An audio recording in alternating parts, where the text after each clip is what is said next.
సమాచారం వాట్సాప్ ఛానల్లో జాయిన్ అవ్వండి. అన్ని విశేషాలు ఎప్పటికప్పుడు తెలుసుకోండి. ఆ ద్వాదశి పరమాద్భుతమైన తిథి. ఋషి దర్శనం చేశాడు. విష్ణువు నిద్ర లేచి వస్తారు ఇప్పుడు. అది మనకి తెలుస్తుందా? తెలియదు. ఋషి దర్శనం చేశాడు. అదిగో ఆ కాలము పరమ పవిత్రము. నిన్నటి రోజు సాయంకాలం సహస్రదీపాలంకార సేవలో కూర్చున్నాను నేను. కూర్చుంటే ఒక్కొక్కరి యొక్క ప్రాజ్ఞత అలా ఉంటుంది. గురువుని స్మరిస్తే ఎంతో సంతోషిస్తాడు ఈశ్వరుడు. సహస్రదీపాలంకార సేవ జరుగుతుంటే ద్వారం లక్ష్మి గారు భజగోవిందని జరిగారు. అలాగే డోలు సన్నాయి వాయించే వాళ్ళు క్షీరాబ్ధి శయన అంటూ వాయించారు. ఎదురుగుండా అనంతమైన దీపాల మధ్యలో క్షీరాబ్ధి ద్వాదశి నాడు స్వామి ఊయల ఊగుతున్నాడు. ఏమిటి తొలి ఏకాదశది? ఏమిటి ఆయన నిద్రపోవడం ఏమిటి? ఇక ఆయన కూడా నాలాగే నిద్రపోయి, ఆయన కూడా నాలాగే నిద్రలేచి, నేను ఇంకా నయం రాత్రి పడుకుంటాను, పొద్దున్న లేస్తాను. ఆయన ఏమిటి మహాన్యాయం? ఇటు ఆషాఢ మాసంలో పడుకోవడం ఏమిటి? కార్తీక మాసంలో లేవడం ఏమిటి? ఇన్నాళ్ళు నిద్రపోయేవాడు లోక పరిపాలకుడు ఏమిటి? ఆయన ఏం పరిపాలన చేస్తాడు? ఆయన అంత నిద్రపోతే, అంత గాఢ నిద్రపోతే క్షీరసాగరంలో అసలు లోకాల్ని చూసేవాడెవరండి? స్థితికారుడు శ్రీ మహావిష్ణువు. ఆర్తితో పిలిచినంత మాత్రం చేత పలుకుతాడు. పిలవడం అంటే ఏదో పెద్ద గట్టిగా అరిచి పిలవక్కర్లేదు. మనసులో ఏదో ఒక మూల గొణిగితే చాలు. గజేంద్రుడు గొణిగేడు. ఏం పెద్ద ఓపికండి పిలిచాడేమిటి? అప్పటిక మొసలి పట్టి కరిచేసి శరీరంలో ఓపిక అంతా అయిపోయింది. ఆయనే చెప్పాడు, లావొక్కింతయు లేదు ధైర్యము విలోలంబయ్యే ప్రాణంబులా ఠావులు తప్పెను మూర్ఛ వచ్చే తనువున్ దశ్యన్ శ్రమం బయ్యడి నీవే తప్పజి తప్పరం వెరుగ మన్నింపందగుం దీనునిన్ రావే ఈశ్వర కావవే వరద సంరక్షింపు భద్రాత్మక అన్నాడు. అంటే ఇప్పుడు రావడం కుదరదు లేవయా, నేను నిద్రపోతున్నాను, నువ్వు పిలిచావు కానీ నాకు వినపడలేదు, మంచి నిద్రలో ఉన్నానని విష్ణు అన్నారనుకోండి, ఇంకా అంతకన్నా అన్యాయమైన విషయం లోకంలో ఇంకుంటుందా? ఆయన నిద్రపోవడం ఏమిటి? ఆయన నిద్రపోతే తొలి ఏకాదశి ఏమిటి? ఆయన నిద్ర లేవడం ఏమిటి? బృందావనంలోకి రావడం ఏమిటి? ఏదో లౌకికంగా అనడానికి బాగుంటాయేమో కానీ నిజంగా జిజ్ఞాసులు ఈయన పిల్లలు అడిగారు అనుకోండి, ఏమన్నా ఆయనే నిద్రపోతే ఆ కాలంలో ఇంకా ఎంత గొప్ప గొప్ప పాపాలు చేసినా చూసేవాడు లేనట్టేగా స్థితికారుడు లేనప్పుడు. కాబట్టి దక్షిణాయనం గొప్పదేమిటి? పాపాలు చేసుకోవడానికి ఆలవాలం అది. స్థితికారుడు చూడడు కాబట్టి ఎవడూ పట్టించుకునేవాడు లేడు. మరి అసలు ఏమిటి తొలి ఏకాదశి ఏమిటి? పడుకోవడం ఏమిటి? ఉద్దయం ఏకాదశి ఏమిటి? ఆయన లేవడం ఏమిటి? క్షీరాబ్ది ద్వాదశి ఏమిటి? బృందావనానికి రావడం ఏమిటి? అదంతా అల్లరి కాదు. దాన్ని జాగ్రత్తగా పరిశీలనం చెయ్యాలి. ఆయన పడుకోవడం అంటే అది తామసిక నిద్ర కాదు. నేను పడుకుంటే ఒళ్ళు తెలియకుండా నిద్రపోతాను. ఇంద్రియాలు మనసులోకి, మనసు ఆత్మలోకి వెళ్ళిపోతే సుషుప్తి అంటారు. ఇంకేం తెలియదు. కంటి ముందు నాకు ప్రీతిపాత్రమైన వస్తువు ఉన్నా, నా నాలుక మీద తిరుపతి లడ్డూ పెట్టినా, నన్ను అత్యంత ప్రీతిపాత్రమైన వాళ్ళు ముట్టుకున్నా, నా ముక్కు దగ్గర గంధం పూసినా నాకు తెలియదు. విష్ణువు నిద్ర అంటే అది తామసిక నిద్ర కాదు. ఆయన నిద్రపోడు. నిద్రాముద్రాం నిఖిల జగతి రక్షణే జాగరూకం అంది శాస్త్రం. ఆయన నిద్ర ముద్ర పడతాడు. మీరు చూడండి, ఎప్పుడైనా బాగా ఆలోచిస్తున్నారనుకోండి, ఏదైనా బాహ్య నేత్రాలు మూతపడతాయి. ఇలా కళ్ళు మూసుకుని అదండి అంటాం. అంటే లోపల అన్వేషణ జరుగుతోంది, అందుకని బాహ్య నేత్రాలు మూసేస్తాం. విష్ణువు కూడా నిద్ర ముద్ర. ఆయన నిద్రపోడు. ఆయనే నిద్రపోతే లోకాల్ని చూసేవాడు ఎవరండి? ఎవరుంటారు? ఎవరు ఉండరు ఇక. అందుకే భాగవతంలో ఆయన కృష్ణావతారంలో వస్తే చిన్ని కృష్ణుణ్ణి ఉయ్యాల్లో పడుకోబెట్టి గోపకాంతలందరూ ఉయ్యాల ఊపారు. జోజో కమలదలిక్షణ జోజో మృగ రాజ మధ్య జోజో కృష్ణ జోజో పల్లవకర పద జోజో పూర్ణిందు వదన జోజో యనసున్ అంటూ ఆయన ఉయ్యాల ఊపారు. నిద్రపోలేదు. ఎత్తుకున్నారు, పాట పాడారు, పడుకోలేదు. బోర్లా పడుకోబెట్టుకున్నారు, వీపు మీద గట్టిగా కొట్టారు, జో జో జో జో అన్నారు, జో కొట్టారు. ఆయన నిద్రపోలేదు. ఇదేమిట్రా? ఆది కూర్మంగా మారి నేను మందర పర్వతాన్ని మోసి క్షీరసాగర మథనం చేసినప్పుడు కూడా వీపంత మంట పెట్టలేదు, ఇలా కొట్టేస్తున్నారు నన్ను ఆలోచించాడు. అప్పుడు ఆయనకు అర్థమైంది, ఓ లోకములు నిదురపోవగత నిదురింపగది శుభగుడు రమణులు జోకొట్టి పాడ నిదురం గైకును క్రియనూరకుండే కనుజరవకయున్నన్నారు పోతన గారు. అందరూ నిద్రపోతుంటే నిద్రపోకుండా జాగరూకుడై లోపల ఆత్మస్వరూపి అయి తెలివిగా ఉండి సమస్తాన్ని చక్కబెట్టి తెలుసుకునేటటువంటి విష్ణువు నిద్ర లేనివాడు. కానీ చిన్ని కృష్ణుడుగా వస్తే వాళ్ళ అలవాటు నాకు ఉంటుంది, పడుకోలేదని నా వీపు మీద కొట్టేస్తున్నారు, పడుకున్నట్టు కాసేపు ఊరుకుంటే వాళ్ళు ఊరుకుంటారని నిద్రపోయినట్టు నటించాడు. అలా అది నిద్రాముద్ర. నిద్రపోయినట్టు కళ్ళు మూస్తాడు కాబట్టి ఆయన పడుకున్నాడంటాం. ఆయన లేచాడంటాం, అంటే కళ్ళు తెరుస్తాడు. ఈ కళ్ళు ముయ్యడానికి కళ్ళు తెరవడానికి మధ్యలో ఉన్న కాలం ఏది ఉన్నదో అది నరులకు అత్యంత విలువైన కాలము. ఉపాసన ఎవడు చేస్తున్నాడు ఇది చూస్తాడు. లోపల మనసుని లోపల కంటితో చూస్తూ ఉంటాడు. పై డాంబికం ఆయనకి ఎందుకండి? పెద్ద అట్టహాసాల కోసం ఆయనేం అర్రులు చాచేవాడు కాడు. ఆయనకి కావలసింది ఏమిటంటే మనస్సు. అందుకే 1కి 10 మాటలు చెప్తాడు. పత్రం పుష్పం ఫలం తోయం యోమే భక్త్యా ప్రయచ్చతి అంటాడు. నువ్వు ఏం తెచ్చావన్నది ఎవరికి కావాలి రావని నేను సృష్టించినవి. నీ మనసు అక్కడ పెట్టావా? ప్రీతితో ఇచ్చావా? భక్తితో ఇచ్చావా? చెప్పు, వెంట పడి తింటా. దళమైన పుష్పమైనను ఫలమైనను సలిలమైన బాజని భక్తిని కొలచిన జనులర్పించిన ఎలమింద్రు చిరాన్నముగా ఏను భుజింతున్నన్నాడు కుచేలోపాఖ్యానంలో. నువ్వు పట్టుకొచ్చి ఆకి పండి నీళ్ళి ఏమి నాకు అభ్యంతరం లేదు. ప్రేమతో స్వామి తినాలి అన్న కోరికతో నువ్వు పట్టుకొచ్చి వెంట పడి తింటా. మనసు ప్రధానం ఈశ్వరుడి దగ్గర. భక్తి అంటే పర్యాయపదం ప్రేమ. ఆయన ఉన్నాడు అన్న భావనతో నువ్వు చేసినది ఏదుందో దాన్ని ఆయన స్వీకరిస్తాడు. అంతేకాని ఇది నేను తెచ్చాను అన్న భావనతో వెళ్ళి దాన్ని చూసి ఆయన నవ్వుకుంటాడు. వాడు తెచ్చాట మనకెందుకులే, వాడిది తది అంటాడు. ఎందుకని? దొంగతనం కాదు. నాకు ఎవరో విదేశాలు ఎడుతూ 5 ఏళ్ళు ఇల్లు ఇచ్చి కోటేశ్వరారు మీరు ఉండండి ఆ ఇంట్లో, ఏమీ అద్దక్కర్లేదు, ఏదో ప్రవచనం చేస్తున్నారు ఆ ఇంట్లో ఉండండి, విశాలంగా ఉంటుంది, పుస్తకాలు పెట్టుకోండి అన్నారు. అయ్యా ఎవరో మహానుభావుడు అమెరికాలో ఉన్నారండి, వారు ఇచ్చారు, ఇంట్లో ఉంటున్నానండి అని నేను అన్నాను అనుకోండి, ఆయన నన్ను ఏమండవు. ఎన్నాళ్ళు అమెరికాలో ఉంటే అన్నాళ్ళు ఉండమంటాడు. నేను ఆయన లేడు కదా, ఆయనకి తెలియదు కదా అనుకుని ఇల్లు నాదేనండి అండం మొదలెట్టాను అనుకోండి, ఆయనకి తెలిసి ప్రత్యేక అమెరికా నుంచి వచ్చి ఖాళీ చేయిస్తాడు. ఈశ్వరుడు కూడా అంతే. ఇది ఆయనది అన్న భావన త్రికరణ శుద్ధిగా మనకుంటే చాలదే నివేదన. ఆయన సంతోషిస్తాడు. అసలు ఆ ప్రీతి లేదనుకోండి లోపల, ఆయనకి పై పటాటోపం ఆయనకి అక్కర్లేదు. ఆ ఉపాసన అంటే భగవంతునికి దగ్గరగా కూర్చుని అనుసంధానం చేస్తున్నాడా మనసుని. బాహ్యంలో ఆడంబరమా, లోపల నిజంగా భగవంతుని యందు భక్త్యా, ఇది చూస్తూ ఉంటాడు ఆయన. వీడు లోపల ఎలా ఉన్నాడు ఇది ఆయనకి కావాలి. పైన వీడెవరై ఉన్నాడు అది ఆయన ఇచ్చిన విభూతే. చాగంటి కోటేశ్వరరావు గారు ఉపన్యాసాలు చెప్పాడు దీనివల్ల. ఆయన అనుగ్రహిస్తేను, ఆయన ఊపిరొక్క 5 నిమిషాలు ఇలా పట్టుకున్నాడు అనుకోండి, ఏమిటి నా బ్రతుకు, ఎక్కడి నుంచి చెప్తాను? పటకార పైన నా చేత్తో పట్టుకుంటేను అది పాలగిన్నెను పట్టుకోవడం. నన్ను పటకార అంటారండి, పాలగిన్నె నేనే పెట్టుకుంటానండి అని అహంకరించింది అనుకోండి, పైన పట్టుకోవడం మానేస్తే దాని బతుకేమవుతుంది? పైన చెయ్యి పట్టుకుంది కాబట్టి అది పాలగిన్నె పట్టుకుంది. చెయ్యి పట్టుకోనప్పుడు పటకార పాలగిన్నె ఎలా పట్టుకుంటుంది? వాడు పట్టుకున్నాడు కాబట్టి, వాడు లోపల నుంచి పలుకుతున్నాడు కాబట్టి ఒక్కొక్కడికి ఒక్కొక్క కీర్తి. వాడది అలా విభూతిగా ఇవ్వకపోతే ఎక్కడి నుంచి వస్తుందా గౌరవం? ఇది తెలుసుకుంటే వాడికి కింకరు. దాసోహం కోసలీంద్రస్య రామస్య క్లిష్టకర్మణ అంటారు హనుమ. అది లేనినాడు అహంకారం. ఇది ఆయన చూస్తూ ఉంటాడు. ఆ గీత దగ్గర ఎక్కడున్నాడు వీడు, ఏ స్థాయిలో ఉన్నాడు, ఇది పైకి దొరుకుతుందా? పైకి దొరకదు. ఎవడేం తెచ్చాడు తెలుస్తుంది, వాడు ఏ భావనతో తెచ్చాడు ఎలా తెలుస్తుంది? అది దొరికేది కాదు.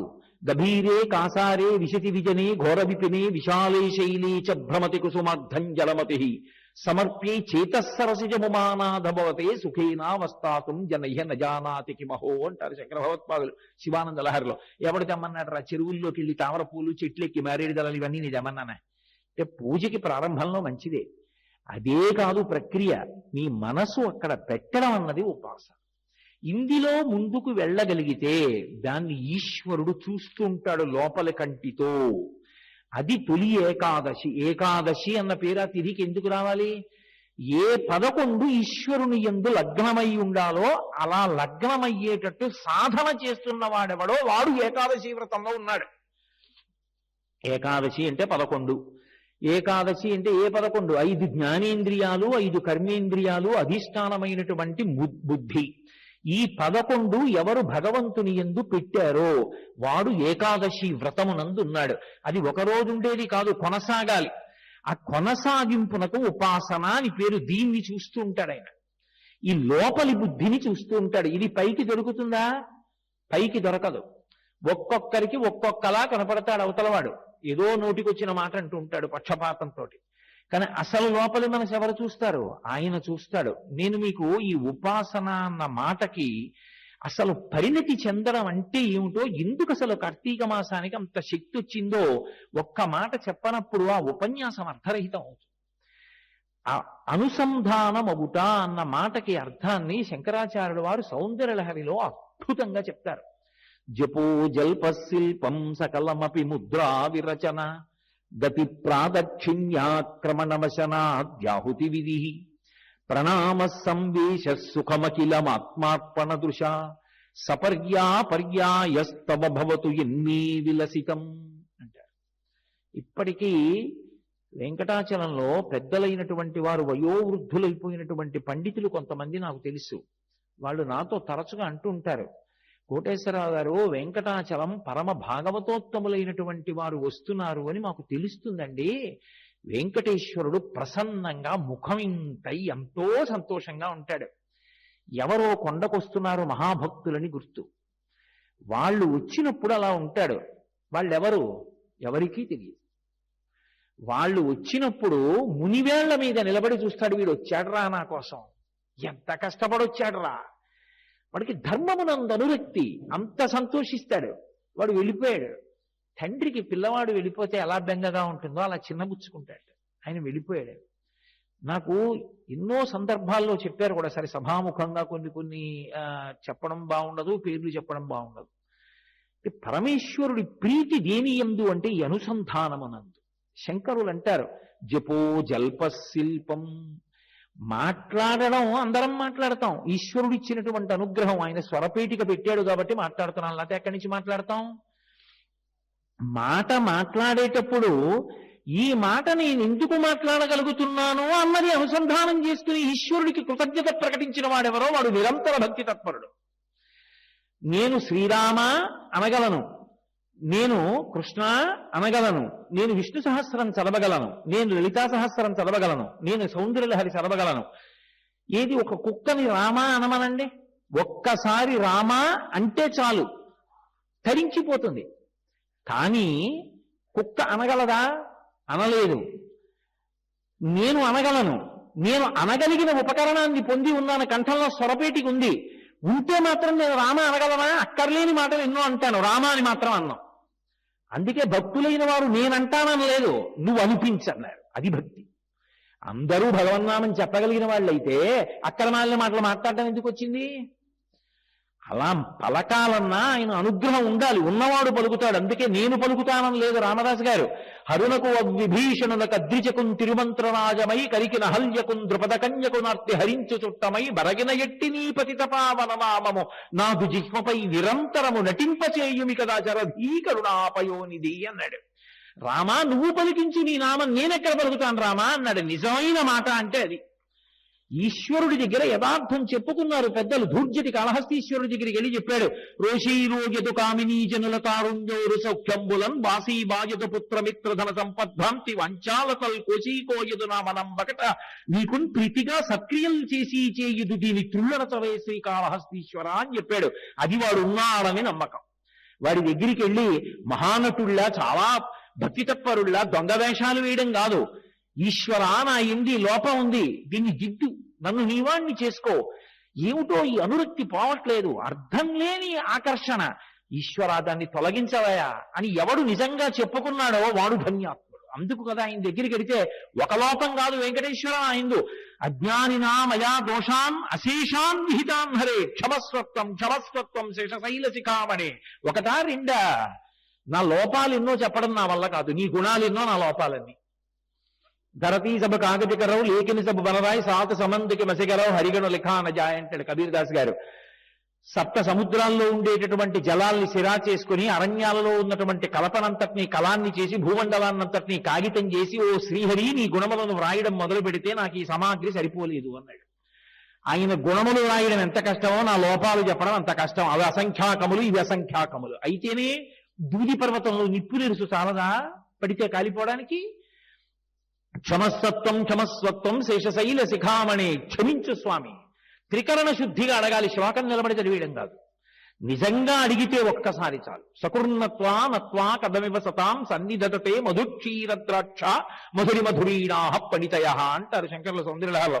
సకుర్ణత్వా నత్వా, అటువంటి సద్బుద్ధితో ఒక్క మాట నమస్కరించి అడిగితే చాలు. అనుగ్రహ ప్రదాత అనుగ్రహిస్తాడు. ఒక్కొక్కరి మనసు అలా ఉంటుంది, అంత ఆర్ద్రంగా ఉంటుంది. గురురాజు గారిని పైన వెంకటాచలంలో స్వామివారి నిరంతర సేవ చేస్తాడు. నేను ఒకసారి చాలా చిన్నపిల్లవాడు, అతనితో నేను ఒక మాట అన్నా, గత జన్మలలో ఎంత తపస్సు చేశావయ్యా, ఎప్పుడు స్వామివారి సేవ చేసుకుంటున్నావు, ఇంత చిన్న వయసులో ఎంత అదృష్టవంతుడివి అన్నాడు. నేను ఆయన అన్న మాట మరిచిపోలేని జీవితంలో. ఆయన అన్నాడు, నా తపస్సు కాదు కోటేశ్వరరావు కారణం, ఆయన కారుణ్యం, పాపులను దగ్గర చేసుకుని మా పాపాలు పోగొడుతుంటాడు, అందుకు ఇచ్చాడు అవకాశం. ఎంత ఆర్ద్రత, ఎంత అర్హత! అది మనిషి మనసులో ఉండవలసిన లక్షణం. అది నోటితో అనడం కాదు, అతని గుండె లోతుల్లోంచి అన్నాడు అన్నమాట. అదిగో అలా నిజమేనండి, మేము ఎంత తపస్సు చేశామో అని ఉంటే వేరుగా ఉంటుంది. నిజమే, ఏ దృష్టం లేకుండా ఎందుకు చేరుతాడు అక్కడ? కాదు, కానీ ఆయన అలా భావన చేసుకుని స్వామి నన్ను అనుగ్రహించావా అన్నాడు. ఓ పోతన గారు అన్నారు ఆ మాట, పలికిడిది భాగవత మాట, పలికించు విభుండు రామభద్రుండట, నే పలికిన భవహరమగునట, పలికెద వీరుండుగాధ పలుకగనేలా. నీరాశా భాగవతం అనలేదు ఆయన, రాయించుకున్నాడు రాముడు నా చేత. ఎందుకు రాయించుకున్నాడంటే, నేను ఆ భాగవతాన్ని పలికితే ఇక మళ్ళీ నేను పుట్టవలసిన అవసరం లేకుండా చెయ్యాలని, నా పాపాలు ఎక్కువ ఉన్నాయని నన్ను ఉపకరణం చేసుకున్నాడు. కానీ ఆయన ఏం పలికిస్తున్నాడో అది పలుకుతాను, నాకు స్వాతంత్ర్యం ఎందుకు అన్నాడు. ఈ మైకు నీ చెప్పింది చెప్తుంది తప్ప, ఏమిటో ఈ కార్తీక మహత్యం ఏమిటో నాకు ఇష్టం లేదు, నీ రామాయణం చెప్తానని చెప్తుందా? నేనేం చెప్తే అది చెప్తుంది, దానికేం స్వాతంత్ర్యం లేదు. పోతన గారు అలా అన్నారు, రాముడు ఏం పలికిస్తున్నాడో అది పలుకుతోంది ఈ శరీరం తప్ప, రాముడు పలికించనిది, రాముడు ఇది చెయ్యి అన్నది కాకుండా ఇంకొకటి చెప్పే స్వాతంత్ర్యం నాకు అక్కర్లేదన్నాడు. అది పరిణితి. నువ్వేం రాశావన్నది కాదు ప్రధానం, నువ్వు ఎంత భక్తితో రాశావన్నది ప్రధానం. ఇది మహానుభావుని యొక్క కలంలోంచి జాలువారినటువంటి భావన విశేషం. కాబట్టి సంస్కారం అబ్బితే మాట మాట్లాడడం గొప్ప కాదు, మాట మాట్లాడడానికి స్వరపేటిక పెట్టిన వాడెవరు? కాబట్టి నా మాట ఇతరుల బాధకు కారణము కాకుండుగాక, నా మాట ఎప్పుడూ ఇతరుల యొక్క మనశ్శాంతికి కారణముగాక. ఇప్పుడు ఆ మాట విలువ గుర్తించాడు, అది పరమేశ్వరుడు ఇచ్చాడు స్వరపేటిక, అది మిగిలిన ప్రాణులకు లేదు, నాకుంది, ఇప్పుడు ఉపయోగపడింది. ఒక మాట మాట్లాడితే ఈశ్వరుడికి కృతజ్ఞత చెప్తాడు, ఈశ్వరా ఈ కంఠం పెట్టావు కాబట్టి రక్షించావు, అదృష్టవంతుడు. అది ఉపాసన. ఇప్పుడు ఆయన పూజామందిరంలో ఎంతసేపు కూర్చున్నాడంటే అని అడగకూడదు, ఆయన మాట మాట్లాడితే ఈశ్వరుణ్ణే స్మరించి కృతజ్ఞత చెప్తాడు. సకలమపి ముద్రా విరచన, ఆయన ఇప్పుడు ఇలా అండవు. ఎందుకంటే ఈ చెయ్యి కదలక ఎన్నో మందులు పుచ్చుకొని విద్యుద్ఘాతం పొందుతున్న వాళ్ళు ఉన్నారు చెయ్యి కదలాలని. ఆయన అనుగ్రహం ఈ చెయ్యి కదులుతోంది.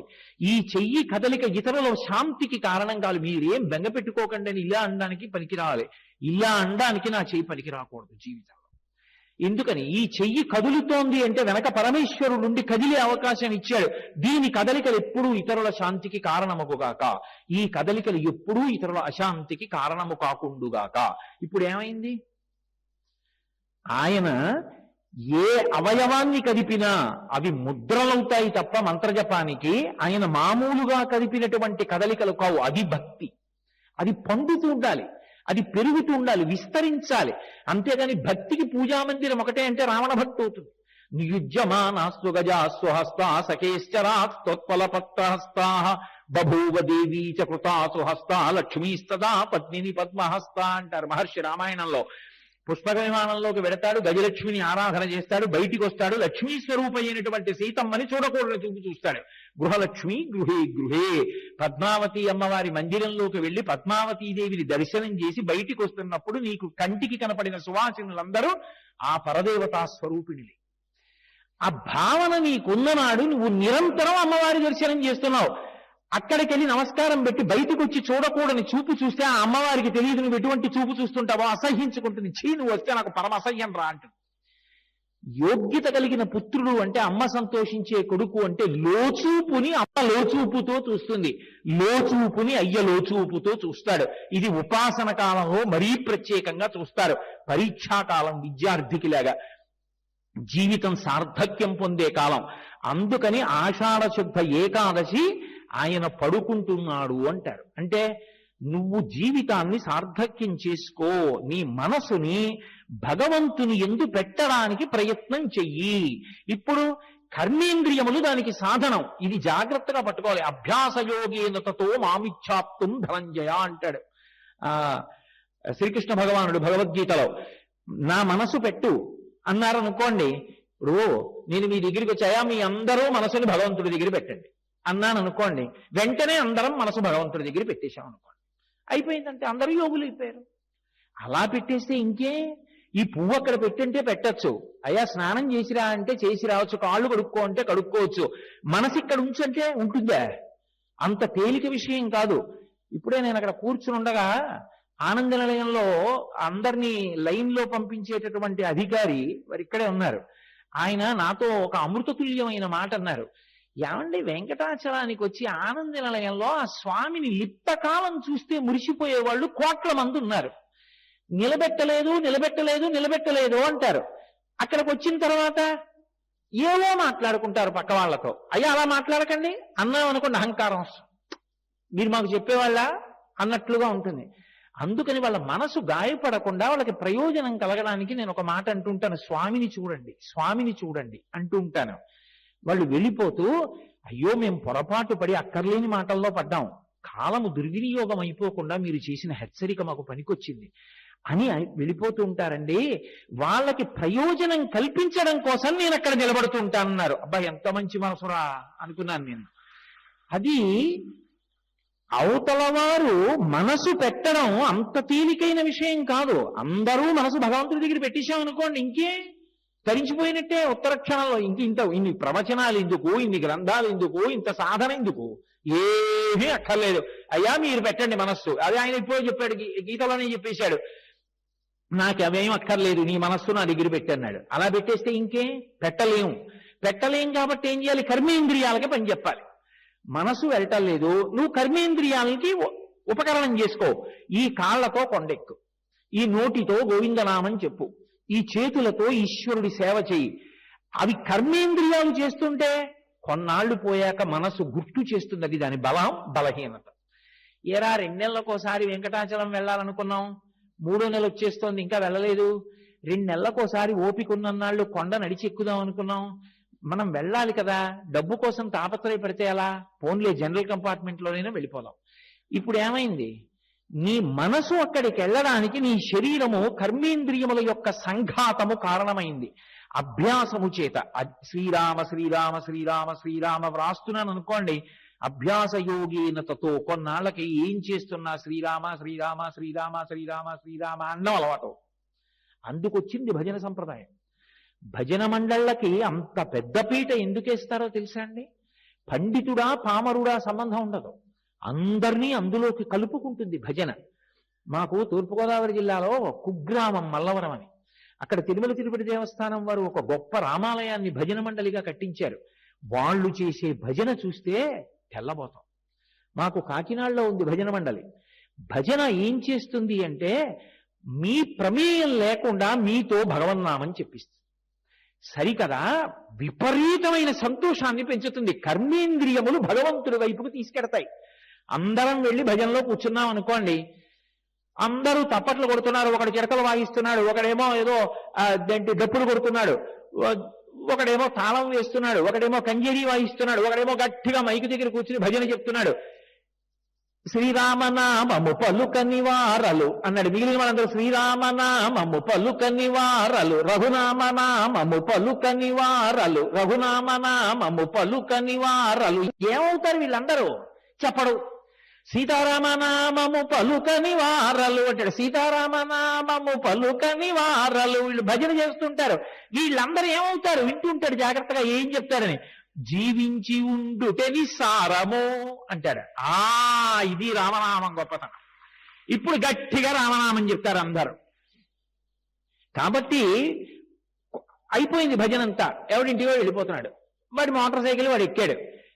వెళ్ళిపోతూ కూడా శ్రీరామనామము పలుకని వారలు, రఘురామనామము పలుకని వారలు అంటుంటాడు. అంటే ఇప్పుడు తన ప్రమేయం లేకుండా తన నోరు కాసేపు రామనామం పలుకుతాం. ఇది కర్మేంద్రియముల చేత అభ్యాసము చేత మనసుని తీసుకొస్తారు అక్కడికి. అలా మెల్లిగా రాముని యందు భక్తి ఏర్పడుతుంది, రామాయణం మీద భక్తి ఏర్పడుతుంది. ఇది ఉపాసనకి మార్గం.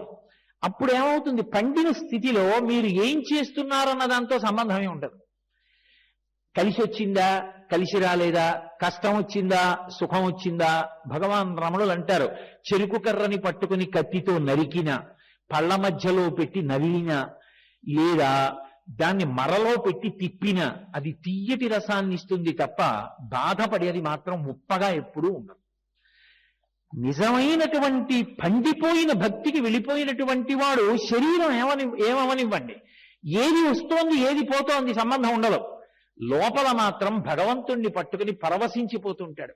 నిన్ను సేవింపగ నాపదల్పడమని నిత్యోత్సవం బబ్బని జనమాతృండనని సంసార మోహంబు పైకొనని జ్ఞానము గల్గని గ్రహగతులు కుందింపని మేలు వచ్చిన రాణి అవి నాకు భూషణములే శ్రీకాళహస్తీశ్వర అంటాడు దుర్జుడు. అదిగో ఆ స్థాయికి వెళ్ళిపోయి యోగరతో వా భోగరతో వా సంగరతో వా సంగవిహీన యస్య బ్రహ్మణి రమతే చిత్తం నందతి నందతి నందత్యేవ. శ్రీభాష్యం అప్పలాచార్య స్వామి వారిని విశాఖపట్నంలో ఉండేవారు. ఎవరైనా రామాయణం చెప్పండి అని అడగడమే లోపం. సంకలో రామాయణం పెట్టుకుని వాళ్ళ ఇంటికి వెళ్ళి రామాయణం చెప్పొస్తుండేవారు మహానుభావుడు. అటువంటి వారు ఒకప్పుడు ఎక్కడో జారి పడిపోయి నడుము విరిగిపోయింది. నేను వారి దర్శనానికి వెళ్ళాను. వారు మంచంలో ఉన్నారు. నేను అన్నాను, అయ్యో అయ్యా, మీరు వెళ్ళి ప్రతి ఇంట్లో రామాయణం చెప్పేవారు, మీరు రామాయణం చెప్తున్నారంటే అలా వినేవారు జనం, నడుం విరిగిపోయి కదలలేక ఇలా మంచంలో ఉండి చక్రాల కుర్చీలో పెడుతున్నారే, చాలా బాధగా ఉందండి అన్నాను. ఆయన నా వంక చురుగ్గా చూసి అన్నారు, బాధపడడం ఎందుకురా, ఈశ్వరుడు ఒకనాడు తిరిగి రామాయణం చెప్పరా అన్నాడు. ఇప్పుడు రామాయణం విందామనుకున్న వాళ్ళు నా దగ్గరికి వస్తే పడుకుని చెప్తున్నాడు. ఎన్నాళ్ళు తిరుగుతావురా, పడుకుని చెప్పు అన్నాడు రా, దంగెందుకు అన్నారు.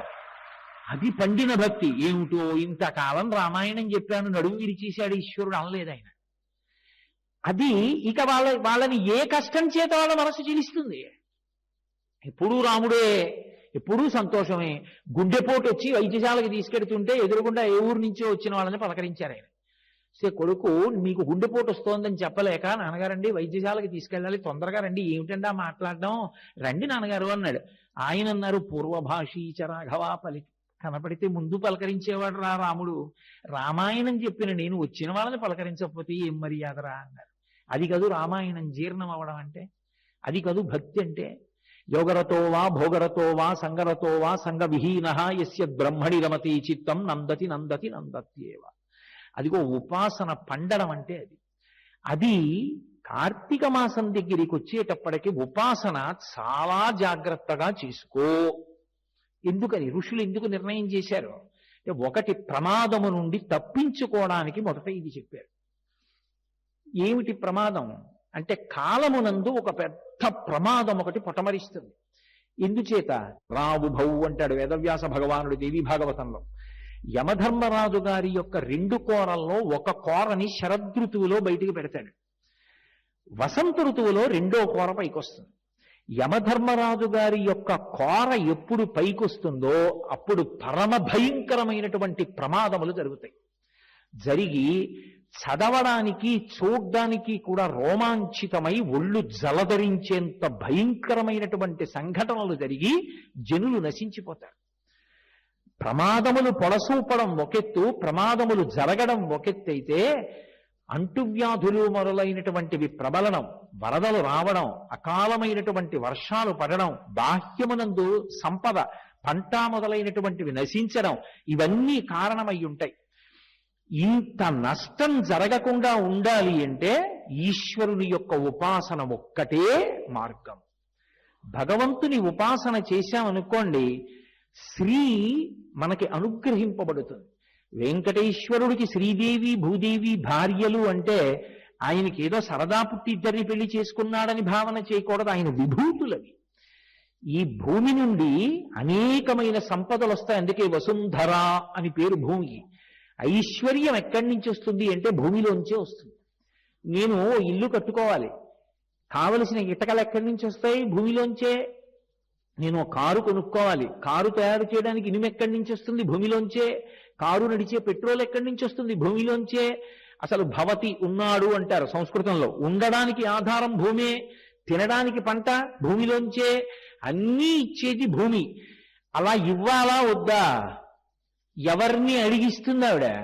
ఆయన ఇటు తిరిగి అన్నాడు అనుకోండి, ఆవిడ ఇస్తుంది. ఆయన ఎప్పుడు ఇలా అంటాడు, నేను చెప్పినట్టు బ్రతుకుతున్నారా? ఇదొక్కటే ఆయనకు కావాలి.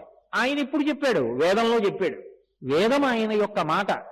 వేదంలో ఆయన ఎలా బ్రతకమని చెప్పాడో అలా బ్రతుకుతున్నారు, అనుగ్రహించు. ఇప్పుడు పంట వచ్చింది, పంట పండింది, చేతికి రావాలి, అది శ్రీ అనుభవంలోకి రావాలి, తినాలి. తినాలి అంటే ద్రాపేయం ధస్వస్పతే దరిద్రం నీలలోహిత ఏషాం పురుషాణం ఆభేర్మోరోమో ఏషాం కించనా మమతో అని ఎదుర్వేదం. అక్కడ సంపత్తి ఉండడం కాదు, అనుభవంలోకి రావాలి అంటే ప్రతిబంధకంగా రోగం లేకుండా ఉండాలి. ఎవరో పట్టుకొచ్చి నాకు ఇంత పెద్ద లడ్డు ఇచ్చారు, కానీ లడ్డు తినాలి అంటే నాకు మధుమేహం లేకుండా ఉండాలి. ఉంటే కదూ నేను తింటాం, లేకపోతే ఎలా తింటారు? తినలేరు. అందుకే వచ్చినటువంటి సంపద అనుభవంగా రావాలి అంటే మళ్ళీ భగవంతుని యొక్క అనుగ్రహం ఉండాలి. అందుకే సంపద అనుభవము రెండూ మనం పొందాలి అంటే మధ్యలో ఉన్న పరమేశ్వరుడి యొక్క అనుగ్రహము ఉంటే తప్ప సాధ్యము కాదు. అది ఆయన ఇద్దరినీ భార్యలుగా పొంది ఉన్నాడు అన్న మాటకు అర్థం. ఇప్పుడు అటువంటి పరమేశ్వరుడు సమస్తాన్ని ఇవ్వగలడు. కానీ ఈ శరదృతువు దగ్గరికి వచ్చేటప్పటికి యమధర్మరాజు గారి కోర ఒకటి పైకి వస్తుంది. పైకి వచ్చిన కారణం చేత ఎక్కడ చూడండి పంట కాని, ఐశ్వర్యం కాని, మనుష్యులు కాని పరమ భయంకరమైన ప్రమాదములకు వశులై వెళ్ళిపోతూ ఉంటారు. దీన్ని తప్పించుకోవాలి అంటే ఆశ్వయుజ మాస ప్రారంభం నుండి భగవంతుని యొక్క ఉపాసన బాగా చెయ్యి. ఎక్కడ దోషం ఉందో దోషాన్ని మన్నించగలిగిన వాడు కూడా పరమేశ్వరుడే. అందుకని భగవంతుని యొక్క ఆరాధన చెయ్యండి. శరదృతువులో తప్పకుండా చెయ్యాలి, వసంత ఋతువులో తప్పకుండా చెయ్యాలి. అందుకే శారదా నవరాత్రులతో ప్రారంభం, అక్కడ వసంత నవరాత్రులు. 9 పట్టుకుంటే 9 అంకెలలో పెద్దది 10, ఒకటి పక్కన 0 పూర్ణత్వాన్ని పొందాలి ఆయన పక్కన. దానికి ప్రమాదము నుండి తప్పించుకోవడానికి ఈశ్వరుడి పాదములు వినా వేరొక మార్గము లేదు. కొన్ని ఉంటాయి, వచ్చేస్తోందని తెలుసుకోగలమేమో, తప్పించుకునే మార్గం మాత్రం నీ చేతిలో ఉండదు. గంటకి 200 కిలోమీటర్ల వేగంతో గాలి వీస్తుందని తెలుసుకోగలవేమో, సముద్రం పొంగి కొన్ని 100 గ్రామాల్ని ముంచెత్తుతుంది అని తెలుసుకోగలవేమో, సముద్రం పొంగకుండా చేయలేవు. 200 కిలోమీటర్ల వేగంతో గాలి వీయకుండా చేయలేవు. కానీ అలా ఆపగలిగిన వాడు ఒకడున్నాడు, వాడు ఈశ్వరుడు. మధ్వాచార్యుల వారు సముద్రపుటున వెళ్ళిపోతున్నారు. దూరంగా ఓడ పెడుతోంది, బ్రహ్మాండమైన తుఫాన్ వచ్చి ఓడ ఊగిపోతోంది, ఇక మునిగిపోవాలి. ఆ ఓడలో ఒక విదేశీయుడు నాయకుడిగా ఉన్నాడు. ఆయన ఒడ్డు వంక చూశాడు, కాషాయాంబరములు కట్టుకుని మధ్వాచార్యుల వారు ఎడుతున్నారు. ఈ దేశంలో భగవంతుణ్ణి నమ్ముకున్నవారు ఏదైనా చేయగలరు వాళ్ళ ప్రార్థన చేత. ఆయన తెలుసుకున్నాడు, పెద్ద పెద్ద కేకలు వేశాడు, అయ్యా రక్షించండి రక్షించండి అని. కరుణాద్ర హృదయులు మధ్వాచార్యుల వారు. వెంటనే ఆయన తన మీద ఉన్న ఉత్తరీయం తీసి ఆకాశం వెపకిలా ఊపి ఆగో అన్నాడు. అంతే, భక్తుడి ప్రార్థన పరమేశ్వరుడు మన్నిస్తాడు. తుఫాన్ అయితే ఆగిపోగానే ఓడలో ఉన్నటువంటి నాయకుడు చిన్న పడవెక్కి ఒడ్డుకొచ్చాడు. మధ్వాచార్యుల వారి కాళ్ళ మీద పడ్డాడు. అయ్యా, ఇంత అనుగ్రహించారు, ఓడ మునిగిపోవాలి, మీ అనుగ్రహం వల్ల తప్పింది ప్రమాణం, మీరొక్కసారి ఓడ దగ్గరికి వచ్చి మీకు ఏ వస్తువు కావాలంటే తీసుకోండి అన్నాడు. నాకెందుకయ్యా వస్తువులు, నాకు అక్కర్లేదు, ఏమీ అక్కర్లేదు, శుభం భూయాత్, మీరు సంతోషంగా ఉండండి అంటే. ఆయన అన్నాడు, కాదు కాదు, కృతీచ ప్రతికర్తవ్యం దేశధర్మ సనాతన, అందున ఈ దేశంలో ఆచారం, వచ్చి మీరు ఏదో ఒకటి తృణమో పణమో తీసుకెళ్ళండి, నాకు సంతోషం. వెళ్ళారు మధ్వాచార్యుల వారు. లోపలికి వెళ్ళి చూశారు, ఒక పెద్ద గంధపు ముద్దలో ఏదో ఉంది, ఇది కావాలి నాకన్నారు. తీసుకొచ్చి ఉడుపి క్షేత్రంలో పుష్కరిణిలోకి అడిగారు. శ్రీకృష్ణ భగవానుడు రుక్మిణీదేవికి బహూకరించడం కోసమని విశ్వకర్మ చేత చేయించినటువంటి బాలకృష్ణుడి యొక్క విగ్రహం, అదే ఇప్పుడు ఉడుపి క్షేత్రంలో ప్రతిష్ఠితమయ్యింది. ఒకనాడు మధ్వాచార్యుల వారు ఉత్తరీయం ఊపితే తుఫాన్ ఆగిపోయింది. పరమేశ్వరుడు అనుగ్రహిస్తే ఉపద్రవములుండవు. అందరూ సంతోషంగా ఉంటారు.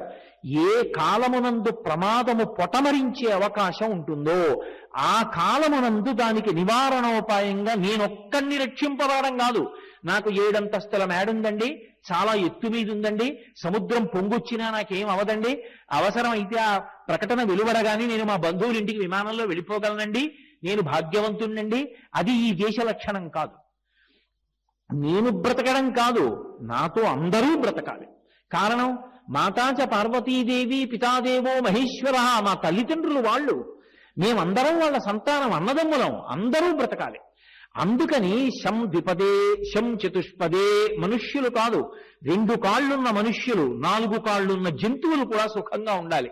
సుఖంగా ఉండాలంటే భగవదారాధన చెయ్యాలి.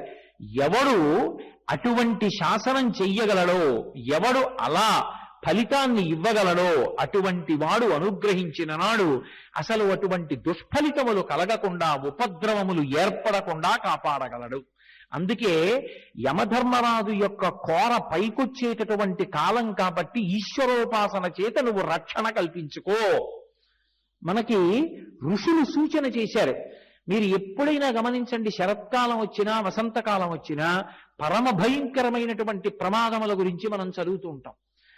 ఋషి ఉత్తినే చెప్పలేదు, ఛాందసత్వం కాదు, ఉన్న విషయాన్ని ఉన్నట్టుగా అర్థం చేసుకోవడానికి వినయము భక్తి అవసరమై ఉంటాయి. అది సత్యము అన్న మాట యందు విశ్వాసం ఉండాలి. అందుకని ఈ ఉపాసనా క్రమం వచ్చింది. ఇక ఈ కార్తీక మాసం దగ్గరికి వచ్చేటప్పటికి దీపం యొక్క ఆవశ్యకత చాలా విశేషంగా ఉంటుంది.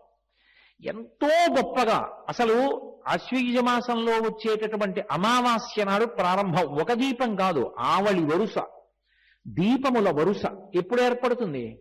ప్రతిరోజు ఒక దీపం పెడితే మా ఇంట్లో 4 దీపాలు పెట్టి, మా పక్కింట్లో 4 దీపాలు పెట్టి, ఆ పక్కన 4 దీపాలు పెడితే దీపాలన్నీ కలిసి దీపాల తోరణం, దీపాల వరుస. దీపాల వరుసతో ప్రారంభం కావాలి ఆశ్వయుజ మాసం అమావాస్య నుంచి. ఇక ఈ మాసం వచ్చేటప్పటికి దీపానికి ఎనలేని ప్రాధాన్యత ఇస్తారు. కారణం, ఛాందసత్వంతో పెట్టారనుకోకండి. దీపానికి ఒక శక్తి ఉంటుంది. ఆవు నెయ్యి కానీ నువ్వుల నూనె కానీ వేసి దీపాన్ని పెడితే ఆ దీపం నుంచి వచ్చేటటువంటి పొగ ఏది ఉంటుందో అది ఏ ప్రాణులు ఆ పొగని పీలుస్తాయో ఆ ప్రాణులన్నిటికీ కూడా దీర్ఘాయుర్దాయం కలుగుతుంది అని. ఏ కారణం చేత అంటే శనీశ్వరుడు, శనీశ్వరుడు కాదు, గ్రహానికి ఈశ్వరత్వం లేదు. శనీశ్చర, శనైహి చరహ, ఆయన మెల్లమెల్లగా నడుస్తాడు. శనీశ్వరుడు హృదయము యొక్క నాడికి, ఆ జీవనాడికి ఆధిపత్యంలో ఉంటాడు. ఆయన ప్రీతి చెందాలి. ప్రీతి చెందితే ఆయుర్దాయం నిలబడుతుంది. నేను ఒకానొకప్పుడు దేవీ భాగవత వ్యాఖ్యానంలో ఒక చోట ఈ విషయాలు చదివి నాకు అనుమానం వచ్చి ఒక వైద్యుణ్ణి అడిగా, నాకు బాగా తెలుసున్న వైద్యుణ్ణి, అసలు నిజంగా శరత్కాలంలో ఈ ఆశ్వయుజ మాసం కార్తీక మాసంలో అంత ప్రమాదం పొటమరిస్తుందా అని అడిగాను. అడిగితే ఆయన నాతో ఓ మాట చెప్పారు. కోటేశ్వరరావు, నాకు పురాణంలో ఏముందో తెలియదు కానీ నేను మీతో ఒక మాట చెప్తాను. మన శరీరంలో కొవ్వు ఉంటుంది. ఆ కొవ్వు చాలా చిన్నదిగా, చిన్న చిన్న నలుసులుగా నెత్తుట్లో ప్రవాహంగా వెడుతూ ఉంటుంది. అది అంతకు ముందు పర్వాలేదు, బాగా వెడుతుంది. కానీ మంచు బయట పడడం, లోకం చల్లపడిపోవడం ప్రారంభమైతే లోపల ఉండేటటువంటి ఈ రక్తకేశనాళికలు, రక్తం ప్రవహించేటటువంటి వెంట్రుకవాసి సన్నగా ఉండేటటువంటి నాళములు సంకోచిస్తాయి, చలికి మూసుకుంటాయి, అవి దగ్గర పడతాయి. అప్పుడు ఈ కొవ్వు వెడుతున్నటువంటిది మెల్లిమెల్లిగా ఒకటి వెళ్ళి ఒక చోట ఆగుతుంది. దాని వెనక ఇంకొక చిన్న నలుసు లాంటిది వచ్చి చేరుతుంది, ఇంకొక నలుసు చేరుతుంది, మెల్లిగా అదో గింజంత అవుతుంది. అది ఏ మెదడు దగ్గరో లేకపోతే హృదయ కవాటం దగ్గరో అడ్డుపడితే, రక్త ప్రవాహం సరిగ్గా వెళ్ళకపోతే అప్పుడు పెను ప్రమాదములు సంభవిస్తాయి. సాధారణంగా ఈ ఋతువులోనే మాకు ఎక్కువగా హార్ట్ అటాక్ కేసులు వస్తాయండి. కారణమేమి అంటే బయట ఋతువుకి అనారోగ్యానికి ఓ సంబంధం ఉంది అని చెప్పారు నాకు వైద్యులు. ఋషులు దార్శనికులు దీన్ని దర్శనం చేశారు. తులారాశిలో సూర్యుడు ఉంటాడు, సూర్యుడు భూమికి దూరంగా ఉంటాడు. సూర్యుడు భూమికి దూరమైతే ఆరోగ్యం భాస్కరాది చేత్, ఆరోగ్యమంతా సూర్య భగవానుడి మీద ఆధారపడుతుంది అని శాస్త్రవాక్కు. సూర్యకిరణములకు దూరమై భూమి చల్లబడిపోతే ప్రాణులన్నిటికీ ఉపద్రవం కలుగుతుంది. ఏదో కృత్రిమమైనటువంటి స్థితిలో వేడి కల్పించడం కాదు, ఈశ్వరానుగ్రహంగా లోకానికి వేడి కల్పించారు ఋషులు. అందుకే దీపాలు వెలిగింపచేశారు ఈ ఋతువులో. ఆ దీపాల మించి వచ్చేటటువంటి పొగ హృదయ నాడికి బాగా బలాన్ని ఇస్తుంది. బలాన్ని ఇచ్చి కాపాడబడుతుంది. మాకు కాకినాడలో ఒకరున్నారు, ఆవిడికి గుండె కండరాలు కొట్టుకోవలసినంత వేగంగా సంకోచించి వ్యాకోచించట్లేదు. అంటే ఒకానొకప్పుడు ఒక ఆయన ప్రతిరోజు ఇంట్లో ఆవు నెయ్యి దీపం పెట్టి లేదా నువ్వుల నూనె దీపం పెట్టి ఆ దీపం దగ్గర కూర్చో అమ్మా, ఏమీ చెయ్యొద్దు, దీపం వంక చూసి నమస్కారం చేస్తూ కూర్చో, దీపేన సాధ్యతే సర్వం. ఆ దీపం ఈశ్వర స్వరూపం, కూర్చో, దాని నుంచి పొగొస్తుంది, పీల్చుకొన్నాళ్ళన్నాడు. ఆవిడ పీల్చింది. వైద్యులు ఆవిడ హృదయ కండరాలు బలపడి బాగా కొట్టుకుంటోంది ఇప్పుడు అని చెప్పారు. యథార్థంగా చెప్తున్నానండి. గోపాలకృష్ణ గారికి తెలుసు, వారు ఎవరో కూడా పేర్లు చెప్పడం ఇష్టం లేకని చెప్పట్లా. ఋషులు ఏదో అక్కర్లేని ఛాందసత్వం చెప్పలేదు. భారతదేశంలో దీపావళి పండగ నాటి నుంచి ఇన్ని దీపాలు ఎందుకు వెలిగిస్తారు? ఒకప్పుడు గ్రీస్ దేశానికి చెందినటువంటి శాస్త్రవేత్తలు పరిశీలనం చేశారు. చేస్తే వాళ్ళకు ఒక విషయం అర్థమైంది. వర్షాకాలంలో అంతకుముందు వేసవి ఉంటుంది. వేసవికి భూమి అంతా కూడా బాగా వేడెక్కిపోయి ఉంటుంది. అప్పుడు ఆ వర్షధారలు పడితే భూమిలోంచి వాయువులు పైకొస్తాయి. అందుకే వాసన వస్తుంది భూమి. ఆ వాయువు భూమి అంతటా విస్తరిస్తుంది. ఆ తరువాత వచ్చేటటువంటి ఋతువు ఈ కార్తీక మాసం దగ్గరికి వచ్చేటప్పటికీ రోగకారకమైనటువంటి క్రిములు వాతావరణం అంతా ప్రవేశిస్తాయి. పైగా పంట బాగా ఏపుకొచ్చి ఉంటుంది. ఇక పంటలు కోతలు కోస్తారు. కోతలు కోసినప్పుడు కంకుల మీద ఉన్నటువంటి ఆ క్రిములు ఏమవ్వాలో తెలియక అవన్నీ ఎగిరి ఊళ్ళల్లోకి వస్తాయి. ఊళ్ళల్లోకి వస్తే ఊళ్ళకి పెద్ద పెద్ద ప్రమాదకరమైనటువంటి వ్యాధులు పటమరిస్తాయి, అంటువ్యాధులు. ఇవి రాకుండా ఉండాలి అంటే పూర్వకాలంలో ఏం చేసేవారంటే దీపాలు వెలిగింపచేశారు. దీపానికి కీటకం ఆకర్షణ పొందుతుంది. అది ఊరి మీదకి వచ్చి దీపాల దగ్గరికి వచ్చి దీపాల మీద పడిపోయేది. పడిపోతే రక్షింపబడేవి. ఇది పరిశీలించాడు శాస్త్రవేత్త.